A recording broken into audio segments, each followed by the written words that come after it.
Hello again, Jared Case here, curator of film exhibitions at the Dryden Theater and the George Eastman Museum, with another streaming recommendation to get you through this COVID crisis. It's been a few days that we've been focusing on 21st century films, so I think it's time we take a step back and look again at classic American cinema. And we've got a great one for you today. From that magical year of 1939, it is Stagecoach, directed by John Ford and starring John Wayne and Claire Trevor, streaming on Amazon Prime Video and on the Criterion Channel. I think it can still be a little underestimated exactly how influential this film was, not only to the genre, but to film history as well. Westerns until this point had been considered a very juvenile thing, something for the kids, very straightforward, black and white, and it wasn't necessarily for an adult audience. John Ford, who now is known for directing Westerns primarily, since he did a lot after this, it had actually been 13 years since he had directed his last Western in 1926. So this was actually his first sound Western.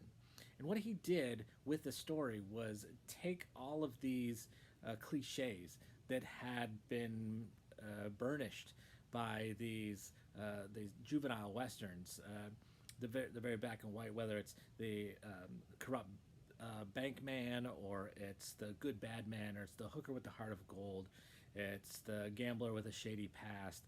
And he put them all, these 9 characters, he essentially put them all into a confined space over an hour and a half and made them interact with each other with this external threat. So instead of having this one-dimensional story where there's a good guy and a bad guy, he gives each and every character their own moment, whether it's Claire Trevor realizing her self-worth, or it's Louise Platt, coming to realize that she has this life beyond her husband, or it's the gambler John Carradine, who may have been on the losing side of the war, but he's still got this honor that he needs to keep intact. And it's so wonderful how they all come together. Again, we've got a really nice, tight script, and the way that it's edited and shot, oh my God.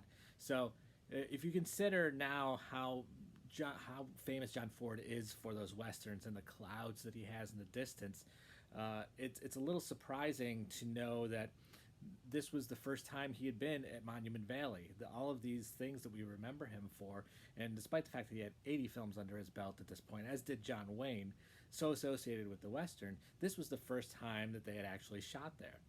And the way he shot some of the scenes with the horizon so far down in the frame, and the inclusion of those clouds that sometimes mimicked the shape of those formations in Monument Valley, almost as if the sky and the horizon was something that the characters were interacting with, as well as the landscape itself.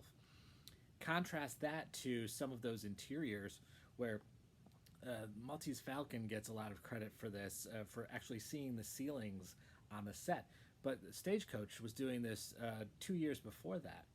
And it really constricts the characters. It brings them together, not just the 4 walls, the horizontal walls, but having that ceiling coming down over the top of them as well really constricts them, and particularly in their confrontations when they're going at each other and hashing things out. Really puts the pot on the boil, as so to speak. So you're ratcheting up the tension because you can feel that constriction and that claustrophobia. And then we get out into the wide expanse, and not only out into the distance, but again up into the sky, you can see this freedom that is expressed by Ford's camera and by the performances of the cast. So an absolutely wonderful film, so instrumental in changing the way the Westerns were seen and influencing Westerns down the road, not to mention the stunts of Yakima Canutt.